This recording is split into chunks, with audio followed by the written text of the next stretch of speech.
RSS पर ban लगाओ। भारत से लेकर के और अमेरिका तक इस वक्त में आरएसएस पर बैन लगाओ, इस बात को लेकर के बवाल मचा हुआ है। और सबसे बड़ी बात यह है, मोहन भागवत 3 देशों के विदेश यात्रा पर निकल रहे हैं, जिसमें कनाडा, ब्रिटेन और अमेरिका है। लेकिन अमेरिका के अंदर आवाज उठी है और अमेरिका में साफ तौर पर कहा गया है कि आरएसएस पर बैन लगाया जाए। मोहन भागवत अमेरिका जा रहे हैं तो मोहन भागवत को जो एक प्रोटोकॉल के तहत एक सम्मान दिया जाता है, राजनयिक सम्मान, वो ना दिया जाए। मोहन भागवत की जो बैठक है, मीटिंग्स है, वो बड़े अधिकारियों के साथ में, उच्च अधिकारियों के साथ में ना करवाई जाए। ये किसने कहा है, क्यों बवाल मचा है और क्या वाकई आरएसएस प्रमुख मोहन भागवत की अमेरिका में एंट्री हो पाएगी या नहीं हो पाएगी? यह दौरा रद्द करना पड़ेगा क्या? ये बहुत बड़े सवाल हैं। इस खबर पर मैं जाऊं और इस खबर की डिटेल में आपके सामने रखूं, उससे पहले आपसे एक सवाल है, क्या आप चाहते हैं कि आरएसएस पर बैन लगे? क्या आप चाहते हैं कि मोहन भागवत, उनको अमेरिका के अंदर उनकी एंट्री होनी चाहिए या नहीं होनी चाहिए? वैसे मैं आपकी जानकारी के लिए बता दूं, भारत में एक बार आरएसएस पर बैन लगाया गया है और भारत में आरएसएस पर बैन किसी और ने नहीं बल्कि सरदार पटेल साहब ने लगाया था। सरदार पटेल के नाम पर बीजेपी आज जो इतना एक तरीके से माहौल बनाने की कोशिश करती है और अमित शाह को सरदार पटेल की भूमिका में दिखाने की कोशिश करती है, लेकिन सच्चाई यह है कि उस वक्त में गृह मंत्री थे सरदार पटेल साहब और सरदार पटेल ने खुद आरएसएस पर बैन लगाया था। तो आरएसएस की जो भूमिका रही है वो विवादित रही है, इसमें कोई दो राय नहीं है। और इसके साथ साथ अभी एक बड़ा खुलासा भी हुआ और जो सावरकर के प्रपोत्र हैं उन्होंने बाकायदा कोर्ट में इस बात को कहा, उस पर भी हम आएंगे, उस पर भी बात करेंगे। कोर्ट में बाकायदा कहा कि गोडसे वो आरएसएस को मानने वाले थे, यानी आरएसएस की विचारधारा के समर्थक थे गोडसे। तो महात्मा गांधी की जिन्होंने हत्या की वो डायरेक्टली इनडायरेक्टली किसी न किसी तरीके से, किसी न किसी रूप में आरएसएस से जुड़े हुए पाए जाते हैं। आरएसएस रजिस्टर नहीं है और आरएसएस को लेकर के दुनिया भर के सवाल हैं। और अब अमेरिका के अंदर एक अमेरिकी संस्था है USCIRF, उसने कहा है कि आरएसएस के ऊपर बैन लगाइए।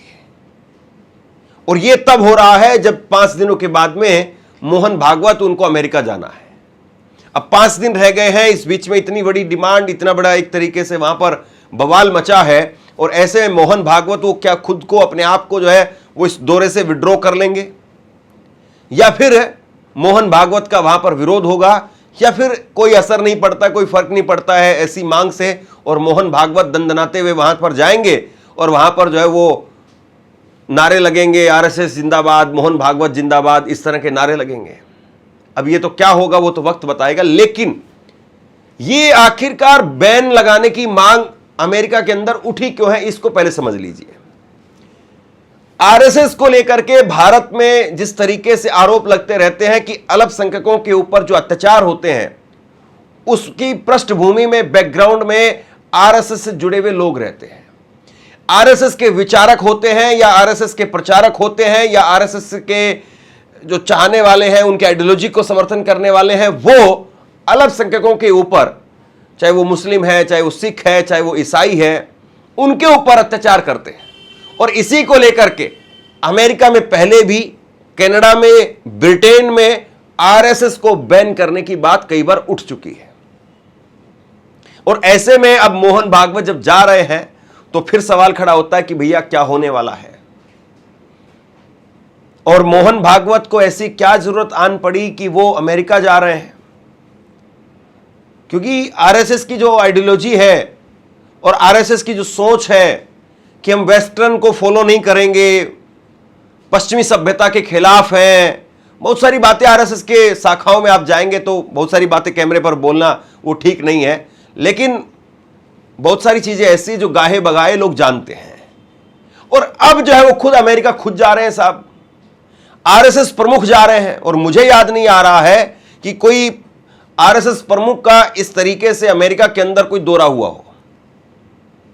और जो वहां पर प्रोग्राम हो रहा है, जो ऑर्गेनाइज वहां पर जो लोग करवा रहे हैं, वो किस तरीके से है, कैसे है, उनकी फंडिंग क्या है, या कैसे वो प्रोग्राम होगा, या वहां पर जो आने वाले लोग हैं वो किस तरीके से वहां पर ऑर्गेनाइज हो रहे हैं, ये बहुत सारे सवाल हैं। तो खबर जो है मैं सबसे पहले आपको बताता हूं। अमेरिकी धार्मिक स्वतंत्रता आयोग यानी USCIRF ने आरएसएस पर प्रतिबंध लगाने की मांग की है। आयोग ने अमेरिकी सरकार से आरएसएस नेताओं को राजनयिक सम्मान नहीं देने और उनके साथ उच्च स्तरीय बैठकें नहीं करने को कहा है। आयोग के चेयरमैन आसिफ महमूद ने बुधवार को कहा कि प्रधानमंत्री नरेंद्र मोदी आरएसएस के सदस्य हैं और इसके सहयोगी संगठनों ने धार्मिक अल्पसंख्यकों पर हमले किए हैं। पाकिस्तान मूल के महमूद का यह बयान आरएसएस प्रमुख मोहन भागवत के अमेरिकी दौरे के कुछ दिन पहले आया है। भागवत 25 अगस्त को अमेरिका, कनाडा और ब्रिटेन दौरे पर जाएंगे। भागवत 29 अगस्त को न्यूयॉर्क में American Hindus for engagement and dialogue universal oneness celebration कार्यक्रम में शामिल होंगे। तो ये दरअसल कार्यक्रम है और इस कार्यक्रम में शिरकत करने के लिए आरएसएस प्रमुख मोहन भागवत वो अमेरिका जा रहे हैं। अब यहां जो है वो अंधभक्त लेकर के उड़ जाएंगे कि भैया देखो ट्रंप तो गुणगान कर रहे हैं हमारा। ट्रंप तो 2 दिन पहले कह रहे थे कि भैया भारत ने जिस तरीके से चुनाव करवाए हैं, भारत में 64 करोड़ लोगों ने वोट डाले हैं, और वहां भारत में जो उन्होंने बाकायदा ट्वीट भी किया था, अपनी स्क्रीन पर देखिए, कि भारत के अंदर फोटो आईडी कार्ड है और फोटो आईडी कार्ड के जरिए वोट डाले जा रहे हैं। और इसको लेकर के उन्होंने बाकायदा ज्ञानेश कुमार साहब का नाम लिखा और ज्ञानेश कुमार साहब का नाम लिख करके और कहा कि ऐसा ही सिस्टम और इसी तरीके से हमारे पास में भी द सेव अमेरिका एक्ट वो पास करने की जरूरत है और हर अमेरिका के नागरिक के पास में एक वैध वैलिड फोटो आइडेंटिटी कार्ड होना चाहिए। ये जो है डोनाल्ड ट्रंप ने कहा। अब ये दरअसल अमेरिका में डोनाल्ड ट्रंप को ज्ञान है या नहीं है, वैसे तो डोनाल्ड ट्रंप ज़्यादा पढ़ने लिखने वाले आदमी है नहीं, झूठ बोलने वाले आदमी ज़रूर है, और उनके झूठ बोलने के कारनामे ऐसे हैं कि वहाँ पर जो अखबार है वहाँ के वो लिखते हैं कि इतनी बार झूठ बोला है। अमेरिका में थोड़ी सी आज़ादी है अभी पत्रकारिता करने की, तो वो लोग वहाँ पर लिख पाते हैं। दरअसल ये जो फोटो आईडी कार्ड है ये कोई मोदी जी नहीं लेकर के आए, और ये ऐसा नहीं कि उन्होंने पहली बार गुजरात में किया था फिर उसको आकर के 2014 के बाद में दिल्ली में देश में कर दिया। ये राजीव गांधी की देन है, कांग्रेस की देन है। कांग्रेस ने पहली बार, राजीव गांधी ने पहली बार जो पहचान पत्र बनते हैं उसमें फोटो डाला था। पहले उस वक्त में ब्लैक एंड व्हाइट फोटो था, तो black and white he photo था। अब जो है उस समय के साथ साथ चीजें कलर में आई हैं, तो अब वो फोटो कलर हो गया है। सिर्फ इतना सा फर्क है। बाकी जो फोटो है, आपके जो पहचान पत्र में जो फोटो है, वो राजीव गांधी ने शुरू किया था। आप अगर अपने माता पिता के या दादा दादी के पुराने 1970-80 के अगर फोटो देखेंगे तो उस वक्त में खाली नाम होता था, उस वक्त में फोटो नहीं होती थी। ये जो फोटो है और ये जो कार्ड है और इस पर जो नंबर है, ये राजीव गांधी के दौर से शुरू हुआ। आधार कार्ड कांग्रेस लेकर के आई। नरेंद्र मोदी साहब आधार कार्ड को भी गाली देते थे गुजरात के, जब ये मुख्यमंत्री थे उस वक्त में। आधार कार्ड भी कांग्रेस लेकर के आई, ये वोटर कार्ड कांग्रेस लेकर के आई। और अब ट्रंप बाबू जो बोल रहे हैं, हालांकि हो सकता है कि उनको ये कह दिया गया हो कि भैया हमें थोड़ा सा वहां पर चुनाव में निष्पक्षता दिखाने की और थोड़ा वाहवाही करवाने की जरूरत है, तो आप थोड़ा बोल दीजिए।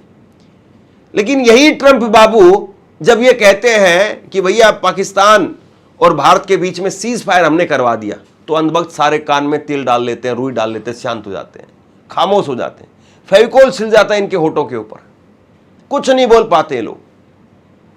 तो तय कर लीजिए कि ट्रंप जो है वो जैसे फूफा मानते हैं बहुत सारे लोग, हवन करते हैं उनके नाम का, वही मानना है, या ट्रंप कोई दूसरे देश का आदमी है भाई, और उससे हमारे देश का क्या मतलब है। ट्रंप से हमारा और ट्रंप का इतना ही रिश्ता है कि ट्रंप और अमेरिका हमारे एक अच्छे दोस्त के तौर पर, मित्र देश के तौर पर रहे हैं, उनका सम्मान होना चाहिए।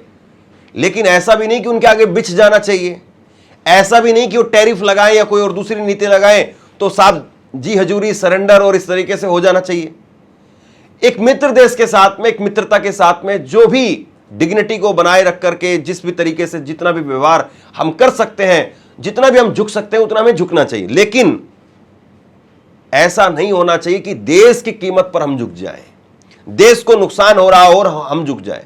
मोदी जी पर यह आरोप लगते रहे कि अभी जब अमेरिका के साथ में यूएस ट्रेड डील हुआ तो उसमें किसानों का जो मामला था, वहां पर जो है सरकार ने एक तरीके से किसानों के अधिकारों को अमेरिका के हाथ में दे दिया। यह विपक्ष ने आरोप लगाया। इससे पहले जब भारत और पाकिस्तान को लेकर के, ऑपरेशन सिंदूर को लेकर के 36 बार ट्रंप ने बोला, मोदी जी ने एक बार नहीं बोला। तो जो ट्रंप के साथ में है या ट्रंप का गुणगान कर रहे हैं या ट्रंप को अब बहुत कुछ बता रहे हैं, वो जरा झांक लें और वो डिसाइड कर लें कि ट्रंप को सोमवार को क्या कहना है, मंगलवार को क्या कहना है। बाकी 7 दिन 365 दिन एक ही लाइन होनी चाहिए, दोस्त हैं दोस्त की तरीके से रहो। इससे आगे ना हम आ रहे हैं ना आ पाइए। लेकिन हम थोड़ा सा ज्यादा लंबा इसमें चले गए। मसला जो है वो आरएसएस पर बैन का है। क्या आरएसएस पर बैन लगना चाहिए?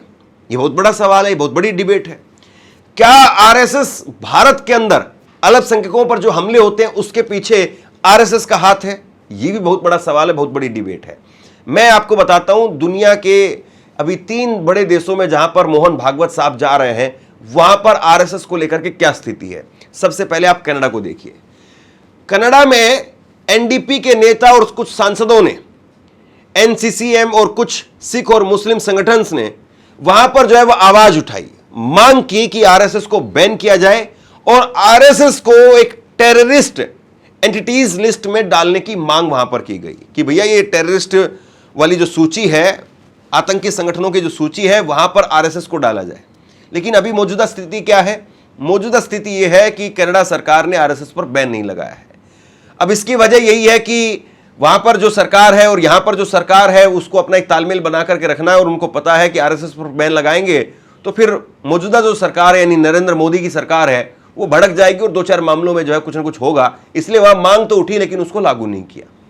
अमेरिका के अंदर USCIRF, उसकी तरफ से कहा गया कि आरएसएस और उसके जो संगठन के लोग हैं, उसकी जो अलग अलग इकाइयां हैं, वो टारगेट करके लोगों के ऊपर जो है वो हमले करती है। इसीलिए उनको टारगेट करके उन पर सैंक्शंस लगाए जाए, उनके एसेट्स जो है उसको फ्रीज किया जाए और अमेरिका में उनकी एंट्री बैन कर दी जाए। और अभी स्थिति क्या है? अभी स्थिति यह है कि अमेरिकी सरकार ने आरएसएस को प्रतिबंधित संगठन या फिर घोषित नहीं किया है, मतलब उस पर बैन नहीं अभी नहीं लगाया है। ब्रिटेन में क्या स्थिति है?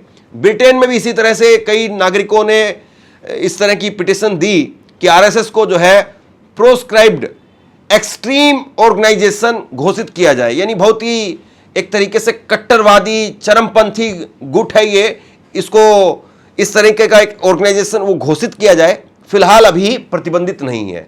लेकिन साहब सवाल ये है कि आप जब एक तरफ कहते हैं कि दुनिया में सबसे बड़ा स्वयंसेवक संघ है आरएसएस, सबसे बड़ा समूह है आरएसएस, जब मोहन भागवत साहब ये बात कहते हैं या आरएसएस के लोग इस बात को कहते हैं, तो आप ऐसी क्या काम कर रहे हैं आप ऐसा कि दुनिया में आज 12 साल से जब आपकी सरकार है, क्योंकि नरेंद्र मोदी कौन है? नरेंद्र मोदी आरएसएस के प्रचारक रहे हैं, ऑफिशियल तौर पर आरएसएस के प्रचारक रहे हैं, इसमें कोई दो राय वाली बात नहीं है। वो जब मुख्यमंत्री नहीं थे उससे पहले जब वो कहते हैं कि भैया चाय बेची, भिक्षा मांगी, तो उस दौरान आरएसएस के प्रचारक भी रहे और इसीलिए भी बहुत सारे लोग कहते हैं कि जो परिवार छोड़ने वाला जो मामला है वो इसीलिए रहा क्योंकि आरएसएस के प्रचारक हो गए। और आरएसएस में प्रचारक को लेकर के, शादी को लेकर के एक तरीके से मनाही जैसी है कि भाई आपने अगर प्रचारक की भूमिका में अगर आप आ गए तो फिर अब आप शादी ग्रस्त और इन सब चीजों से दूर रहिए थोड़ा। वो ऑफिशियली लाइन तो नहीं है लेकिन अघोषित तौर पर जो है वो इसी तरह से माना जाता है। तो अब जो है आपकी सरकार है, आपके इतने बड़े नेता है और आपके नेता नरेंद्र मोदी साहब को दुनिया भर में सम्मान मिलता है, ऐसे ऐसा सम्मान मिलता है जो पहले कभी किसी को नहीं मिला और मोदी जी के बाद में कभी किसी और आगे किसी और को भी नहीं दिया गया। ऐसे ऐसे सम्मान नरेंद्र मोदी को मिले जब इतना सम्मान, मान सम्मान आपका हो रहा है और आपकी एक तरीके से जो पेरेंट ऑर्गेनाइजेशन है, तो भैया उनको बैन करने की बात क्यों उठती है बार बार? जहां से नरेंद्र मोदी साहब निकल करके आए और जहां से आरएसएस में ये कहा जाता है बहुत शासन है, अनुशासन है जहां पर, और तो वहां इतने अनुशासन वाली जो ऑर्गेनाइजेशन है, मोहन भागवत ने तो ये तक कह दिया था कि भैया हम 3-4 दिन के अंदर अंदर एक बहुत बड़ी सेना खड़ी कर देंगे, भारतीय सेना का भी उसमें नाम लिया, इस तरीके से हुआ। तो फिर आपको बैन करने की मांग क्यों उठती है? भारत में अभी कुछ दिनों पहले प्रियंक खड़गे वो क्या कह रहे थे, एक बार सुनिए। उन्होंने कहा था बाकायदा कि आप रजिस्ट्रेशन करवाइए, लेकिन अभी तक आरएसएस ने अपना रजिस्ट्रेशन नहीं करवाया है। क्यों बोलते हैं इतना मेज ठोक ठोक के बैन नहीं कर सकते, बैन नहीं कर सकते? क्योंकि वो रजिस्टर ही नहीं है, तो बैन क्या करेंगे? उतना अकल तो है मेरे में। अब आरएसएस को लेकर के इस तरीके से बवाल मचा हुआ है। अभी कुछ समय पहले इनकम टैक्स की तरफ से कहा गया कि हम फॉरेन से जिन भी लोगों को रेमिटेंस आती है उन सब की हम जांच करेंगे, ये कहा गया। तो प्रियंक खड़गे ने कहा कि भाई अगर आपको ऐसा काम करना है और फॉरेन से जिन लोगों को पैसा आता है, रेमिटेंस आती है, पूरे देशव्यापी आप जो है एक अभियान चलाना चाहते हैं, तो शुरुआत कीजिए आरएसएस से। आरएसएस से शुरुआत कीजिए, क्योंकि आरएसएस उसका रजिस्ट्रेशन नहीं है। और आरएसएस के जो है वो प्रियंक खड़गे ने कहा कि भाई इनके जो है वो 2,500 जो है इनकी इकाई है, और इसीलिए आपको जो है वो सबसे पहले वहीं से शुरुआत करनी चाहिए। बहरहाल आरएसएस को लेकर के दोनों पहलू है। एक आरएसएस का समर्थक पहलू है, सरकार का जो वर्ग है वो आरएसएस के चरणों में नतमस्तक रहता है। वो तो आरएसएस के खिलाफ कभी बोल ही नहीं सकता है, क्योंकि आरएसएस से ही निकल करके एक बहुत बड़ा तबका सरकार में आज है। आरएसएस के बहुत सारे प्रचारक या बहुत सारे सदस्य वो ऐसे रहे जो आज मुख्यमंत्री भी हैं, या बहुत सारे कैबिनेट मंत्री हैं जो आरएसएस से निकल करके आए हैं। और बहुत सारे मामलों में आरएसएस ही डिसाइड करता है कि सरकार क्या करेगी। और दूसरा जो एक तबका है वो ये मानता है कि इस देश में अगर आरएसएस नहीं होती तो ये देश अलग ही किस्म का होता। यहाँ पर जो भाईचारा है या जो आपस में सौहार्द है वो एक अलग ही लेवल पर होता। दूसरा तबका ये भी मानता है। आप क्या मानते हैं नीचे कमेंट सेक्शन में लिख करके जरूर बताइए।